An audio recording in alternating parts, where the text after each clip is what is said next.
Alors, Gérard. Monsieur le Président, la semaine dernière, ma collègue de Vancouver-Est a rencontré un groupe de professionnels iraniens, tous hautement qualifiés et diplômés des universités canadiennes.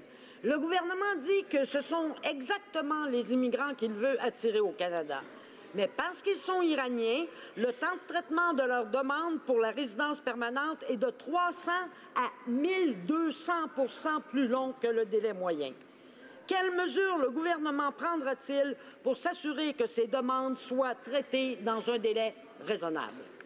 Honorable secrétaire parlementaire de l'Immigration. Merci, Monsieur le Président. Et nous comprenons très bien la frustration des personnes touchées et nous sommes engagés avec la communauté pour mieux comprendre leurs préoccupations. Notre priorité absolue, Monsieur le Président, est de protéger la sécurité et la santé des Canadiens.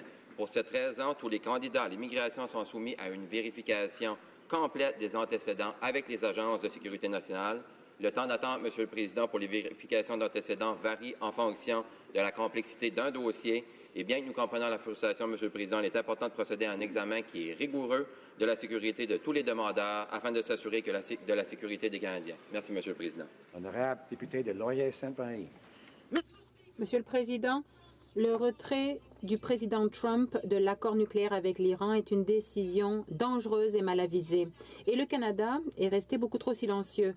L'accord a été appuyé à l'unanimité par le Conseil de sécurité de l'ONU dans une résolution contraignante. Alors, que fait le Canada pour signaler son soutien à ses partenaires européens qui font encore partie du plan d'action conjoint? Et que fait le Canada pour protéger les compagnies canadiennes qui font affaire en Iran, pour les protéger des éventuelles sanctions imposées par les États-Unis? Où est le plan du Canada? Le secrétaire parlementaire de la ministre des Affaires étrangères. Merci, Monsieur le Président. Le Canada appuie bien sûr un ordre international basé sur les règles. Nous croyons que le plan d'action conjoint est essentiel pour empêcher l'Iran d'avoir une capacité nucléaire et pour assurer la sécurité régionale et mondiale. Le plan d'action conjoint n'est pas parfait, mais c'est un outil. Nous regrettons que les États-Unis aient décidé de se retirer de cet accord. Nous allons continuer de travailler avec nos alliés, nos partenaires ici à l'étranger pour demander des comptes à l'Iran. La députée.